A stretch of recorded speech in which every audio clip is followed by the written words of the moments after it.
Bienvenue dans l'émission Silence, Solitude et Sagesse, extrait de Les chemins de la joie du révérend Thomas Merton, végétarien, partie 1 sur 2 dans Paroles de sagesse. Le révérend Thomas Merton, un important mystique catholique et penseur spirituel, est né en 1915 d'un père néo-zélandais et d'une mère américaine. Les nombreuses situations de vie qu'il a rencontrées dans sa jeunesse l'ont conduit à explorer la religion et la spiritualité et finalement à consacrer sa vie à Dieu en devenant moine. Il est plus tard devenu diacre à l'abbaye de Gethsemani de l'ordre des Trappistes dans le Kentucky aux États-Unis. Il aimait aussi vivre seul dans un ermitage dans la partie du monastère qui se trouvait dans la nature. Au cours de sa vie monastique, Thomas Merton a développé son talent pour l'écriture en traduisant des textes religieux et en rédigeant des biographies. Il a aussi commencé à écrire de la poésie ainsi que des livres et des articles sur les sujets allant de la spiritualité à la justice sociale et la paix. L'une des plus célèbres déclarations de Thomas Merton fut « Pour moi, être un saint signifie être moi-même. Par conséquent, le problème de la sainteté et du salut est en fait le problème de trouver qui je suis et de découvrir mon vrai moi. » Il a également déclaré « Nous vivons dans un monde qui est absolument transparent et Dieu brille à travers lui tout le temps. » Ce n'est pas qu'une belle histoire ou une fable, c'est vrai. Croyant à l'égalité de toutes les religions, Thomas Merton s'est pris de passion pour les traditions orientales au cours des dernières années de sa vie. Il a aussi eu des discussions animées avec sa sainteté, le 14e Dalai Lama. Aujourd'hui, la vie et les œuvres du sage révérend sont toujours étudiées au centre Thomas Merton, dans le Kentucky, aux États-Unis, et à la Société internationale Thomas Merton.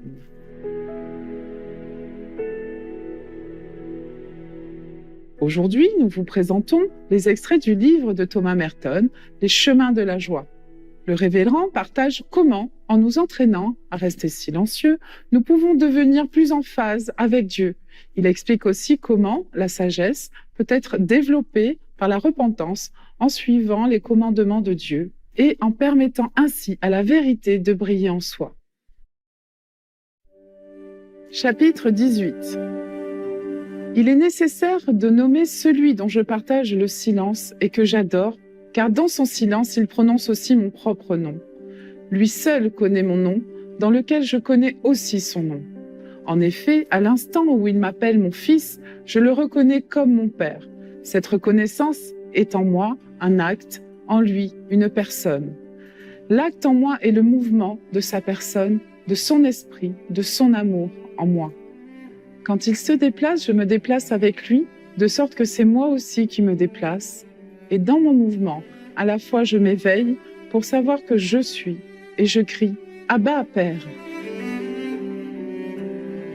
Mais comme je ne suis pas mon propre Père, il est inutile que je cherche à éveiller cette reconnaissance de lui en m'appelant fils, au creux de mon propre silence. Ma propre voix n'est capable de réveiller un écho mort que lorsqu'elle s'appelle elle-même.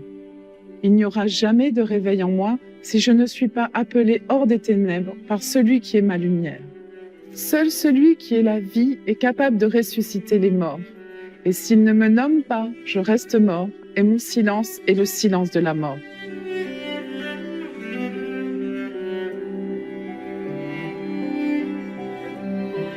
Dès qu'il prononce mon nom, mon silence est le silence de la vie infinie. Et je sais que je suis parce que mon cœur s'est ouvert à mon Père dans l'écho des années éternelles. Ma vie est une écoute, la sienne est une parole. Mon salut est d'entendre et de répondre. Pour cela, ma vie doit être silencieuse. Ainsi, mon silence est mon salut. Le sacrifice qu'il plaît à Dieu est l'offrande de mon âme et de celle des autres hommes. L'âme lui est offerte lorsqu'elle est entièrement à son écoute. Mon silence, qui m'éloigne de toutes les autres choses, est donc le sacrifice de toutes les choses et l'offrande de mon âme à Dieu. C'est donc mon sacrifice le plus agréable. Si je peux apprendre aux autres à vivre dans le même silence, je lui offre un sacrifice très agréable. La connaissance de Dieu est mieux que les holocaustes. Osée 6, 6. Le silence intérieur est impossible sans miséricorde et sans humilité. Différence entre une vocation et une catégorie. Ceux qui réalisent leur vocation à la sainteté ou qui sont en train de l'accomplir sont par le fait même inexplicables.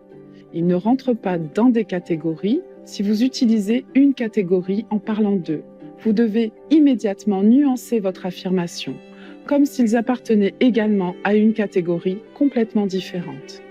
En réalité, ils n'appartiennent à aucune catégorie, ils sont eux-mêmes, et c'est pourquoi ils ne sont pas considérés comme dignes d'un grand amour et d'un grand respect aux yeux des hommes, car leur individualité est le signe qu'ils sont très aimés de Dieu et que lui seul connaît son secret, qui est trop précieux pour être révélé aux hommes.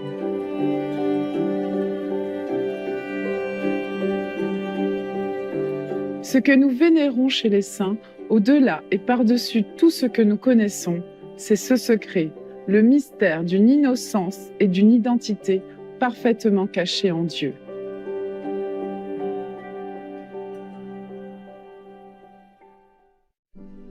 Chapitre 19. Écoutons tous la fin du discours. Crains Dieu et observe ses commandements. C'est là ce que doit faire tout homme. Ecclésiaste 12, 13.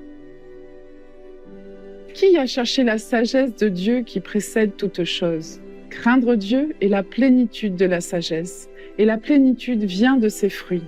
La crainte du Seigneur est une couronne de sagesse qui remplit la paix et le fruit du salut. Fils, si tu désires la sagesse, respecte la justice, et Dieu te la donnera. Ecclésiaste 1, 3, 20, 22, 33. Au plus profond de notre être se trouve Dieu qui nous commande de vivre et d'être, mais nous ne le trouvons pas simplement en trouvant notre propre être. En nous ordonnant de vivre, il nous ordonne aussi de vivre d'une certaine manière. Son décret n'est pas seulement que nous vivions d'une manière ou d'une autre, mais que nous vivions bien et finalement que nous soyons parfaits en vivant en lui. Ainsi, au plus profond de notre être, il a placé la lumière de la conscience qui nous dit la loi de la vie. La vie n'est pas la vie si elle ne se conforme pas à cette loi qui est la volonté de Dieu. Vivre de cette lumière, c'est tout l'homme, car ainsi l'homme en vient à vivre en Dieu et par Dieu. Éteindre cette lumière par des actions contraires à cette loi, c'est souiller notre nature. Cela nous rend faux vis-à-vis de nous-mêmes et cela fait de Dieu un menteur. Tout péché fait cela, et cela conduit à l'idolâtrie, en substituant le mensonge à la vérité de Dieu.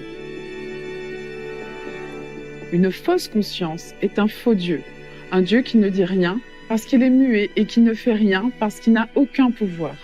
C'est un masque à travers lequel nous nous adressons des oracles à nous-mêmes en nous racontant de fausses prophéties, en nous donnant la réponse que nous voulons entendre. Eux qui ont changé la vérité de Dieu en mensonge, Romains 1, 25. La crainte du Seigneur est le début de la sagesse. La sagesse est la connaissance de la vérité dans sa réalité la plus profonde, l'expérience de la vérité à laquelle on parvient par la rectitude de notre propre âme. La sagesse connaît Dieu en nous-mêmes et nous-mêmes en Dieu. La crainte, qui est le premier pas vers la sagesse, est la crainte de ne pas être fidèle à Dieu et à soi-même. C'est la crainte de s'être menti à soi-même, d'avoir jeté sa vie aux pieds d'un faux Dieu.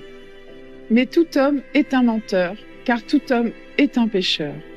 Nous avons tous menti à Dieu, mais que Dieu soit vrai et tout homme menteur, selon ce qui est écrit, Romains 3, 4.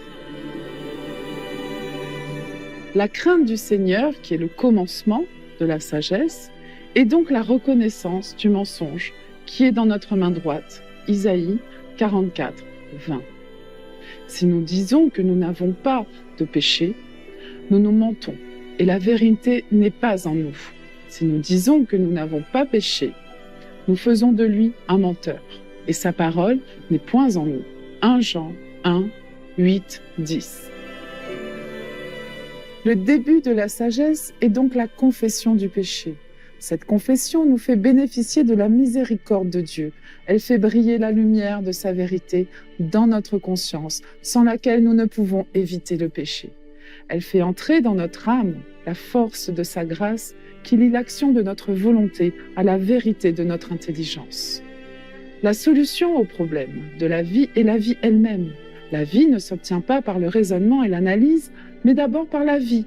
Car tant que nous n'avons pas commencé à vivre, notre prudence n'a pas de matière sur laquelle travailler. Et tant que nous n'avons pas commencé à échouer, nous n'avons aucun moyen de travailler à notre succès.